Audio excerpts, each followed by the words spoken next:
A whole weekend series of fun is ready to get unraveled starting this afternoon with game number 1. Ohio State versus Michigan State. Baseball coming up on Big Ten Plus.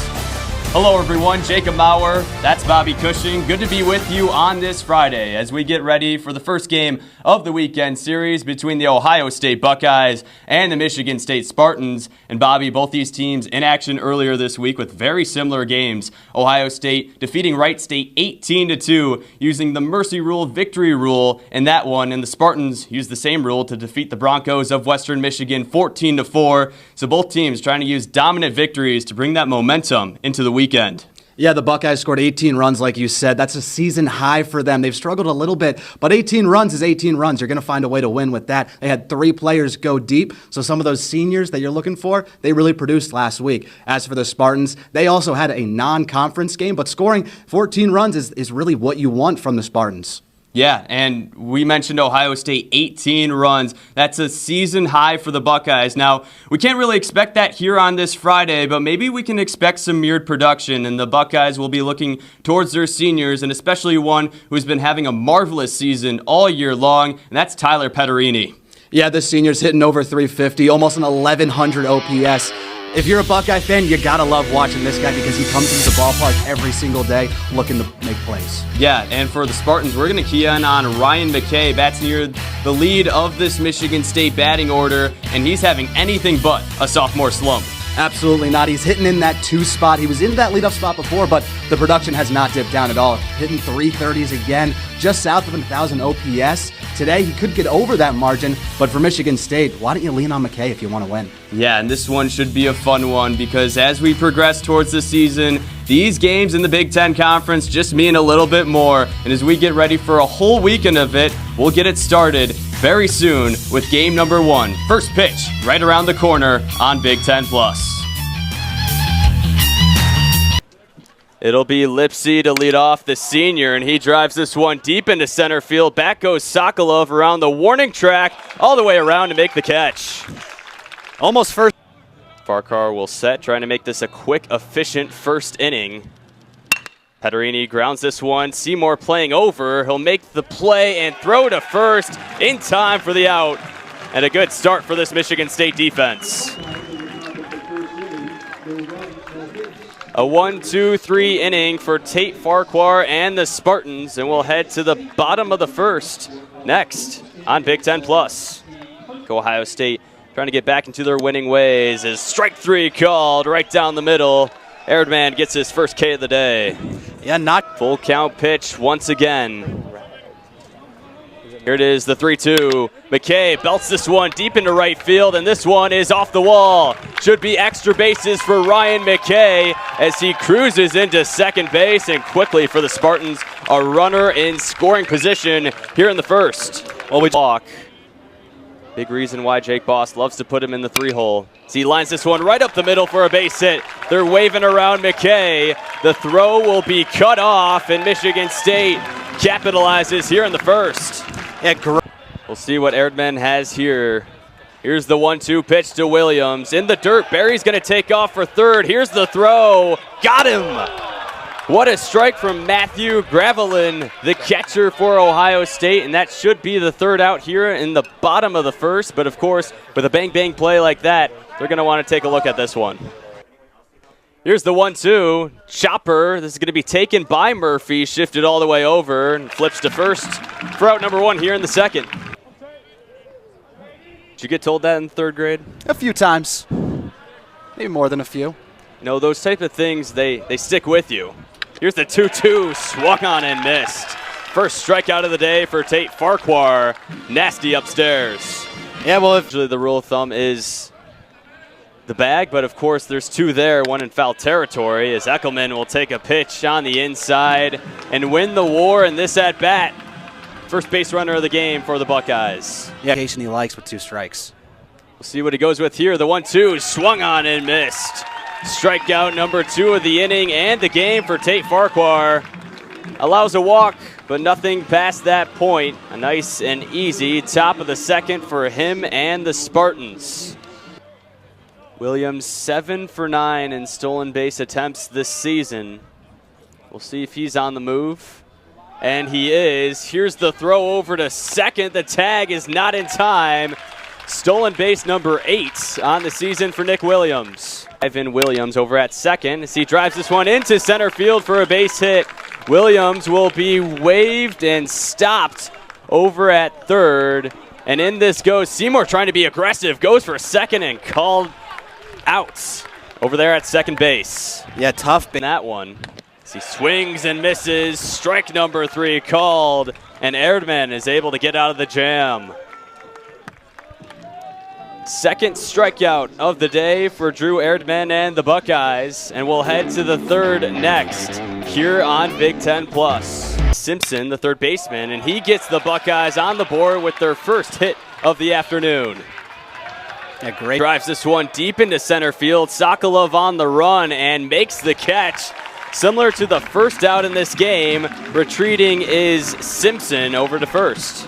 Makes the play, the hat falls off, but the ball falls in the glove. And similar to what we saw in the top of the first inning, hat falling off again, maybe that's just a sign of hustle. Honestly, if you're moving slow, the hat wouldn't fall off. That's right.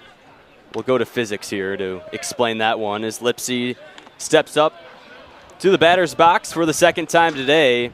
0 for 1 in today's game. Had a fly out to center field. Actually, the out that was very similar to the last one you just saw. As Farquhar will check over at Simpson again at first. Open stance for Lipsy as he pops this one up. Shallow center field, Seymour back and makes the catch. The shortstop for Michigan State playing a little outfield there. Yeah, great job by Seymour there, but even Sokolov, when he doesn't make the catch, that hat is still falling off. It's just really impressive every time. Great head of hair, great headband, but a great catch by Randy Seymour. It's always tough when you're a shortstop drifting into the outfield. You never know when that outfielder is going to call you off, and you just got to play it. You have to wonder, is that on purpose? Maybe he has the hat a little bit more loose so he can show off that hairdo a little bit more. As Ellis fouls one towards the first base side. It's something we'll keep an eye on for the rest of the game. We'll keep you folks tuning in. So what? Updated. That is the third hat fall off for JT Sokolov. Correct. 2 plays made, third hat fall off. So what do we think the over-under is in this game? I'd like to see 5 hats fall off. 5. Well, we're off to a really good start here early. Definitely are. That right elbow. There's no elbow pad. McKay is not going to give his business to baseball equipment providers who provide those elbow pads. No, but he will give the ankle a little protection there, but no need for the elbow. As Barry drives this one into center, Ellis able to flip over to first on one hop and get the out. Again, attacking the first pitch, but able to get out number 3 here in the bottom of the third. If he tries to paint the zone here, 3-2, swung on and missed, and that's a big strikeout to start off the fourth. Yeah, it's key. Carpenter lines this one deep into center field. Sokolov back at the warning track, up the hill, against the wall, and makes the catch. A great catch there by Sokolov. But, Jacob, that hat stayed on. Let's see if we can look at this replay. Off the bat, it was definitely driven high and far. You never knew if it was going to have a chance to get out, but it really looks like maybe a foot more, not even. And that would have been over that 403 sign. You want to talk about dead center. Bringing it back. JT Sokolov, great job. And great job keeping the hat on, too. Yeah, extra brownie points for keeping the full uniform intact. Another 2-strike count. Farquhar also looking for his season high in strikeouts in a game as well. The 1-2, swing and a miss. There it is, strikeout number 5 on the afternoon for Tate Farquhar on 4 innings pitched. A magnificent start for him so far for the Spartans. Here's the 0-1 to him. In the dirt, Bush is going to take off for second and Cruz in there standing up. Here's the 1-2 to Pico. Swing and a miss. Strikeout victim number 4 and back-to-back for Drew Erdman. At third.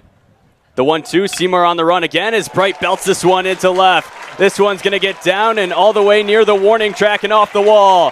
Seymour around third. They're waving him home, and the third run of the afternoon is plated for the Spartans on a 2-out double from Noah Bright. Yeah, no. Lefties as this one's chopped to second. McKay will flip to first for out number 1. Yeah, way to get there by B. Cushjern. Never have to get ready if you stay ready. We'll see who's ready here as this one's belted into center field. Sokolov will play it. Couple steps to his right for out number 2. Yeah, just routine there by Sokolov in football, but you don't really see it with hats coming off in baseball. So Sokolov, if you're listening and you like that hat falling off, that's our bad. Yeah, we apologize. And we never know. Maybe during the time Michigan State was up to bat and he wasn't on the on-deck circle or on base, he was getting a haircut. Maybe he's a little shy now to show that head of hair. I don't know. We don't have a great view of his hair from here, but it still looks like he's got a lot of lettuce back there. Making me real jealous back from my playing days. Have to wonder if that hat got tightened at all. As Bussey in a nice hitter's count as he takes one on the inside. Comp pitch to Lipsy. Here it is. Drives this one and caught by McKay before it's able to touch the grass for out number 3 here in the 5th. Butler working quickly here as McKay belts this one into right. This one is off the wall as well. Extra bases for Ryan McKay, and he is going to stop at second base for his second double this afternoon. As Bush lines this one deep into right field, forget about it, long gone into the river. 10th home run of the season for Sam Bush, and he did not miss that one. No, he did not. Ball that far, you get to do what you want. Bobby, that baseball had a family, and that was just kissed goodbye. Comes over from 10 successful seasons coaching the Campbell Camels. And we'll take a look over at the Michigan State dugout. Jake Boss, a little bit different situation in his 17th season for the Spartans, a .537 win percentage with the program. And Boss trying to get, as this one is belted deep into left and off the scoreboard, it's gone. First pitch for Parker Pico, and he belts it into left field, and the Spartans add to their lead.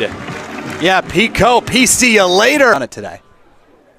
As Seymour is on the move, here's the throw over to second, and it gets into center field. Seymour on his way to third, and he'll stop there as the throw from Gravelin gets into the outfield. Yeah, I thought when Gravelin... Spartans, as he chops this one to second, this could help. Throw to second one, relay to first, double play. In comes Seymour from third, so the Spartans able to pick up their second run in this inning, but a big double play turned by the Ohio State defense. Yeah, Jake. Well, thank you, Jessica. That's a good sign for Michigan State, 19-2 after leading after 6 innings, as we take a look at the rodeo festivities here in East Lansing. Maybe the Buckeyes here in the 7th are going to look for a little rodeo of a rally as they face a new pitcher for Michigan State. It's Tyler Horvath coming out of the bullpen for the Spartans. He belts this one into left center field. This one's going to get down, perhaps for extra bases. Gravelin is digging for second, sliding in there safely. Just beats the throw, and a leadoff double for the Buckeyes. Yeah, great piece of hitting there by the... The 0-1 pitch in the dirt. This gets behind Barry, and in to score for the first run for the Buckeyes is Gravelin from third base. Yeah. Well, welcome back to the bottom of the 7th as fans here in East Lansing are getting ready or currently participating in the 7th inning stretch. One of the most classic traditions here in all of baseball, and my partner Bobby Cushing taking a part of that as well. Yeah, you got to stay loose. Like I said, you never have to get ready. You can see that there. A little 7th inning stretch. You can see that. Stand up, get the limbs moving, wave hello to the people there. Yep, it's, you know, if you miss yoga practice in the morning, you have the 7th inning stretch in baseball. That can really help loosen you up. You do. There's a reason they call it America's pastime, and it's because of that 7th inning stretch. And playing right next to us right now, experiencing their own 7th inning stretch. I don't know if it's right now, but that's the softball crew, and they're in the studio there working a double hitter game here in East Lansing. Look how fired up they are. They certainly got their 7th inning stretch in. They look nice and loose. Yeah, they looked like they were stretching out, and it was a big group in there. A lot of the people that we know and we support, and we love that the work that they put in, so we get to be able to do this. So, guys, I know I speak for both of us when I say thank you very much for all the work that you guys do. Yes, sir. As we get ready for the bottom of the 7th inning, we're already stretched out and ready to go, and certainly the catcher, Caleb Berry, is as well. Still be the leadoff man in this inning. Butler still on the mound as he crushes this one deep into left field, back and gone. Caleb Berry, first pitch, didn't miss it. 5th home run of the season for the Michigan State catcher, and the Spartan lead is back to 7. It's another man to work. Keep it low. You don't want to give up that big fly. The outfielders are playing deep for Michigan State. The 1-2 pitch. This one's chopped to short to McKay. 1 relay to first. Off the bag comes Bush. So the Spartans are able to get Ellis out at second, but that's all they'll get as Lipsy moves up to third. Yeah, if you're Horvath. The 0-2. Swing and a miss. Horvath gets him to chase the cheese upstairs. First strikeout of this afternoon for Tyler Horvath. More bread and butter. Way to get the guy to chase there. All this talk about food is making me hungry. And Ohio State right now starving to add more runs. Good one. See what you did there. I'm trying to keep up with this pun circus that we're putting on. Runners at the corners for Ohio State. As Matthew Gravelin trying to knock some of them home. His last at-bat was a double to deep left center field. Yeah, he hits one over the fence. He could end up with 3 ribeye steaks here. I like that. Well, a ball outside. In the dirt, we'll see if Horvath can harvest after those pitches. Turn it into a meal, the 2-0, right down the middle. Bullseye for a strike. Horvath's really looking to cook right here, right on that outside edge. Just trying to get something in the zone, maybe even get something up to a fry. Trying to paint it right down the oven. The 2-1, grounded foul. Yeah, laced down that line on a string, honestly. I won't throw a food pun in here, but that one was ripped. Some could say that it was smoked. Perhaps like a ribeye steak someone might be cooking. I'm getting real hungry, Jacob, and you're not helping it out. 2-2 pitch to Graveline. Fouls it back again to the stands. The opposite way of where the concession stands are at right now. Yeah, I already went down there once. I grabbed some chicken tenders. Phenomenal job, as always, by that Spartan concession stand crew.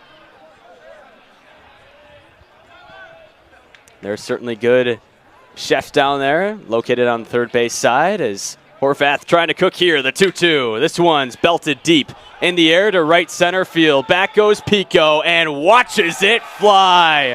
A 3-run bomb for Matthew Gravelin. And the Buckeyes cut the lead in half. Yeah, good if you're Michigan State, but not so good if you're Ohio State. Seymour belts one deep and off the wall, up against the hill. Seymour is digging for extra bases around second. Get down. He's going for third, and this one off the Michigan State dugout on the throw. Seymour digs in for a triple. Yeah, The 1-2 belted into left field for a base hit. Incoming to score is Randy Seymour, and that is the second RBI of the day for Noah Bright. Yeah, that was an absolute sword right there. Trevor Bauer on the mound. You know, he would have holstered that thing. Ryan Butler a little bit more humble on the mound for Ohio State. Graduate student, he's a little bit above that.